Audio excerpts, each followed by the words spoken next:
Hello everyone, welcome to myself, Max McGillivray from Beanstalk Global. Got a real pleasure today to be speaking to James Bielby of the Federation of Wholesale Distributors. And you might be wondering why. We put out an offer to James and his colleague David Visky to see if we could assist, because I don't know if you saw in the press in the last 10 days or so, there's been some quite strong comments, if it's okay to say, James, coming from the Federation of Wholesale Distributors as to an issue that your members are, well, let's just be blunt, suffering. So if it's okay, James, I just want to give a bit of a background to this conversation, especially to those people listening on the record and the podcast. So wholesalers are becoming increasingly concerned that the government is prepared to let them fail, according to the Federation of Wholesale Distributors, the FWD.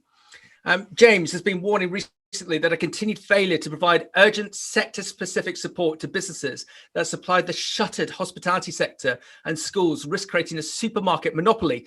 They've been campaigning on behalf of its members for support, including business rate relief, which has been given to the supermarkets, hospitality and retail outlets. So just that alone, James, is just outrageous that your members haven't been having that. James has stated recently in the press that many FWD members believe that the government was deliberately withholding support from smaller regional businesses, which are currently trading at a loss, having burnt through reserves to supply care homes, hospitals, prisons and key workers' children. He's added that the consequences for jobs, diversity of supply and consumer choice was devastating. As the government refuses to help anyone other than the supermarkets, it's not surprising that many up and down the supply chain believe it's a deliberate policy decision to let businesses fail in the knowledge that the supermarkets will be there to pick up the pieces, James has stated. The longer the Treasury ignores wholesale, the more believable this becomes. The government had one aim in food supply: to keep the supermarket shelf stocked, and every policy from COVID restrictions to Brexit preparations has been introduced with this in mind. Everything else is secondary. The FWD has also drawn attention to policy decisions that said it favoured supermarkets. The trade body said the decision to take the provision of free school meals away from small regional suppliers and relaunch the national voucher scheme in the wake of the Chartwell scandal was a final kick to an industry already on its knees. We wanted to hear direct from James to gain the current update and to understand what could be done to stop this negative situation. James, have I summarised that correctly? Yeah, I think you've said it all. Well done, Max. That's probably session over. Thanks for your time. It's an excellent analysis of what is a particularly difficult situation for those wholesalers. So we represent the businesses supplying into other businesses for then meals to be provided to end users. So that could be retail via a network of 50,000 independent retail stores. They're doing okay, and they've been doing okay throughout the last year. We're also supplying into hospitality, so pubs, restaurants, cafes, but also leisure, so theatres, cinemas, leisure centres, sporting stadia, but also public sector, so providing food to schools, hospitals, care homes, prisons, anywhere where people are consuming food. Our members will be supplying that to them. And what we haven't seen since March last year, amazingly, it's nearly a year ago since we went into this faced into the pandemic, we haven't seen any support for wholesalers specifically. And that's one of the challenges that we've been calling out throughout the last few months. And we're at a point now where it's almost at the point of no return, because a business can continue to trade when, if restrictions are in place for a matter of months, couple of months, they can use reserves. They can take on loans. But as time continues and the longer their customers remain closed, the harder it becomes for them to maintain a presence in the marketplace, to put it in extremely stark terms. It's fascinating how the wholesale sector is something of a secret sector within food supply. When we were just in our green room, I was talking about the city food lecture that was broadcast last night virtually, and they had the head of Ocado on there, and that whole hour and a half conversation, it was all majoring on retail, and not wholesale. Is this something that actually needs to be changed that when we do get out of this situation, we do need to make your sector more visible, so that people, the consumer, all the way to the people that were on the City Food Lecture last night, they understand how important your membership are. Yeah, I mean, there might be a certain naivety about how the supply chain works and how important it is. So people, are quite obviously really not really thinking about how food that they consume in a restaurant or a cafe reaches the plate and all of the points in the chain behind that. Why would they? It's not something they would really need to consider. And I think the government's approach has been from day one in March last year to keep the supermarket shelves stocked. So if you look at the interventions that have taken place, every policy around food has been about making sure that people are able to buy food in supermarkets. There's a sort of an 80-20 rule in play, which makes some sense because that's where people generally buy food. Certainly, if the hospitality sector is closed, then most of the demand will go to supermarkets. But they've somehow taken their eye off the ball from the supply chain. So the customer-facing businesses, not just supermarkets, but also the hospitality outlets and leisure outlets, have had support. They've had business rates relief. They've had specific grants. The wholesale sector behind them haven't had that. And why do you think that is, James? Is this just an oversight by a very business and fraught government, or some of the quotes that have come out have been, if I could say, alarmist about how the government is looking to shy away from supporting your sector? Do you really think that the government does not want to support the wholesale sector? No, I don't think that. I think some of our members believe that they have been explicitly excluded from some of the support schemes. They have been excluded from the support schemes. Whether that's been a deliberate design to let them fail, I think that's possibly not the case. Although those businesses who have built up, a viable concern over a number of years, generations in some examples, do think that is iniquitous, and I agree it's unfair. But I don't think it's deliberate. I think it's an oversight, and it's a misunderstanding of how the supply chain works and the importance of wholesale distribution into the end user outlets. So people believe that, yes, the fact they haven't had help is a deliberate ploy to let them fail. I'm not sure that is the case, but what we do know is that the support hasn't been there, and as a result, people will fail. So it's probably not deliberate, but it is a consequence. So what would you like to see today? If we could wave a magic wand for your sector, what would you like to see the government do for you all? The most obvious thing they can do is to give business rates relief to the wholesalers. So supermarkets have had that, and the cafes, the restaurants have had that. Some of the smaller retailers have had that as well. It's £48 million is the bill that it would cost to give wholesalers rates relief. So large amounts of money, but relatively small sums of money in the grand scheme of things. So that would be policy number one, very easy to do. And it's an anomaly that wasn't granted to them in March last year. I think it was just an oversight, again, based on lack of understanding about how the supply chain works. The second thing they can do is to give some support for the millions and millions of pounds of excess stock that's in the marketplace as a result of some of the policy interventions to prevent the spread of COVID. So the closures of businesses, the tiering system, the restrictions, the closure of schools, the latest lockdown has created a whole load of stock that is very, very difficult to sell because there's no one to buy it. And every single item that can be donated to food charities and food banks has been, but it still needs to be paid for.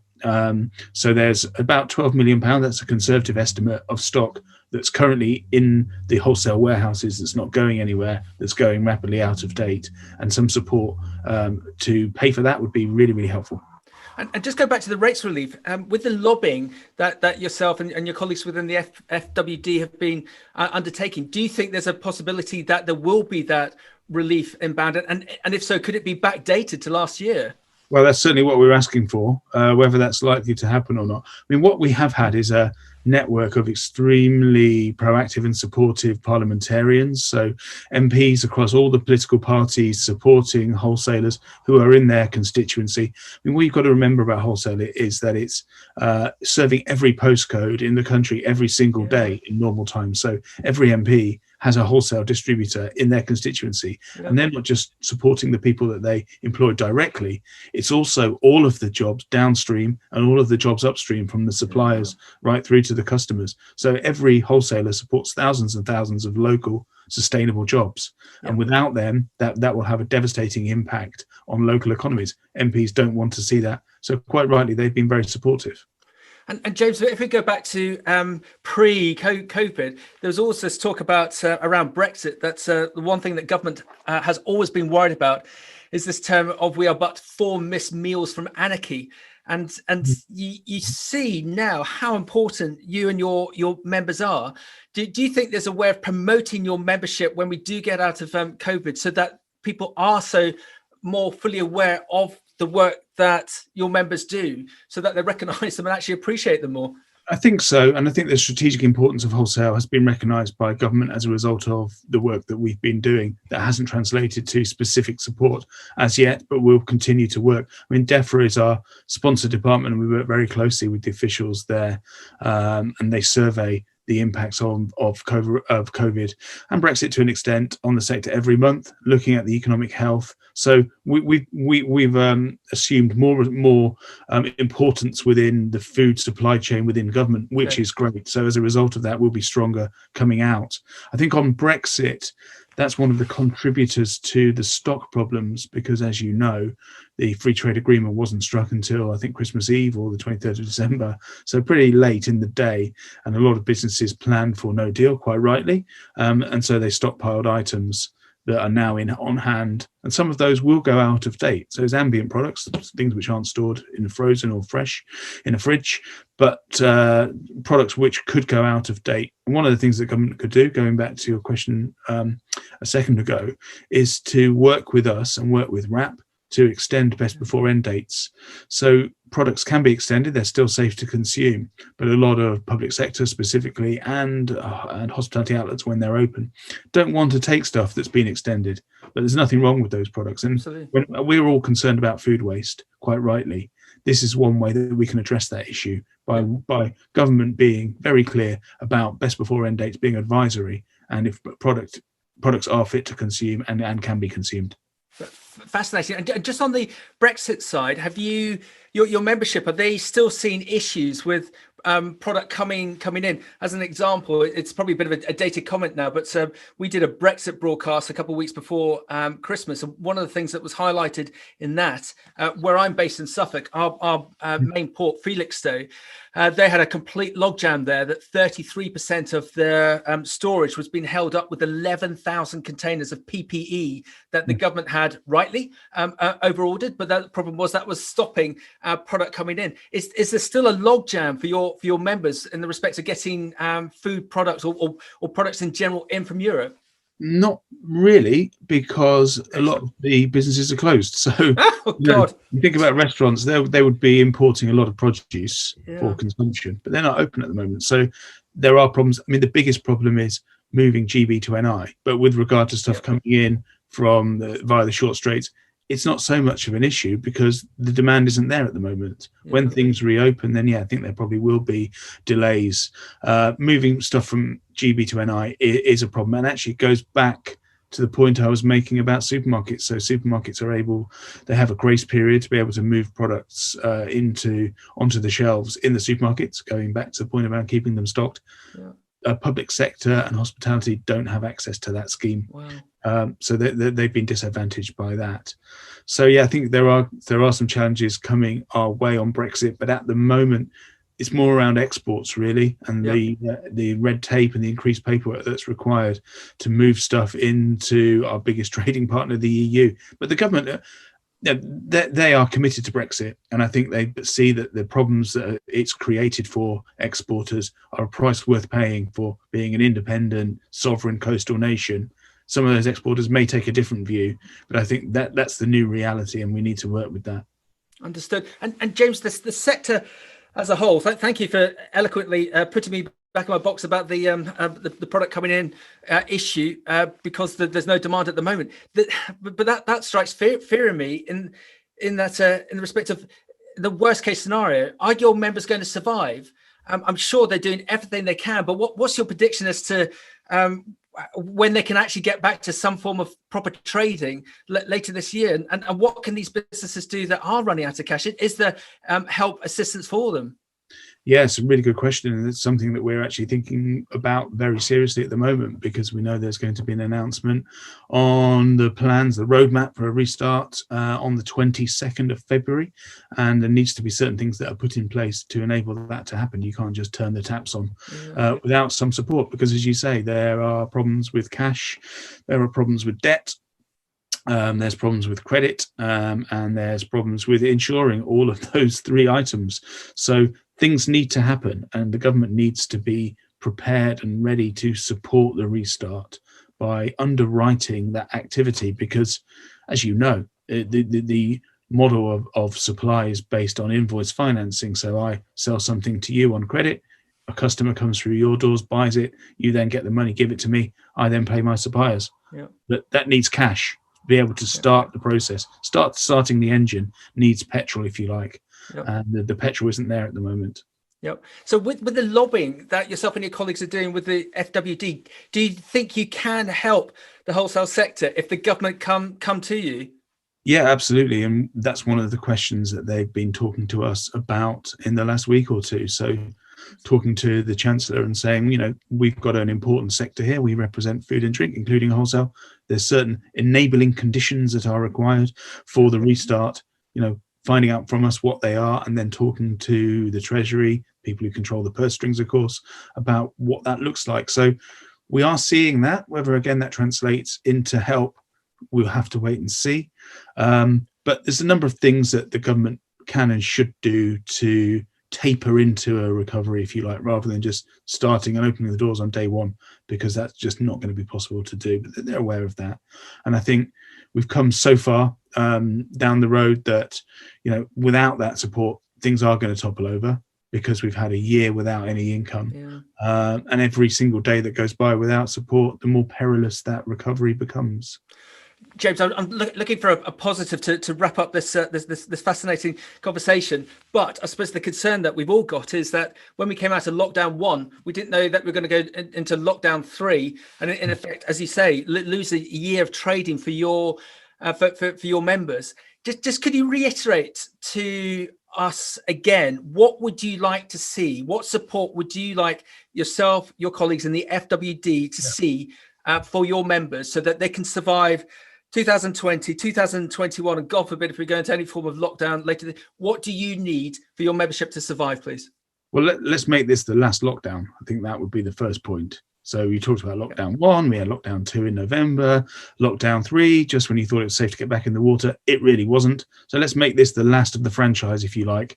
And then some support with the cash flow crisis that we've got, enabling businesses to supply into the public sector, into hospitality, into leisure, all those businesses that will be reopening, people will be eating out.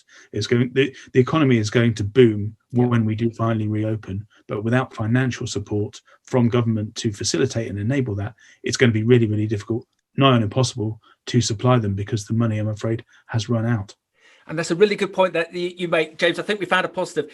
That a number of industry commentators are talking about this uptick in the business economy. That when we went into COVID, there was nothing fundamentally broken with the UK economy. It was doing very, very well. So the fundamentals are still there. So you're confident, especially if you get that support, that when we all get the jab in the arm, and that's going fantastically well, and we can reopen the doors for all of your members, and we see businesses coming back to some form of normal, whatever that's going to be, then your membership should be able to succeed again. But they just need that little bit of assistance to get them through this period now.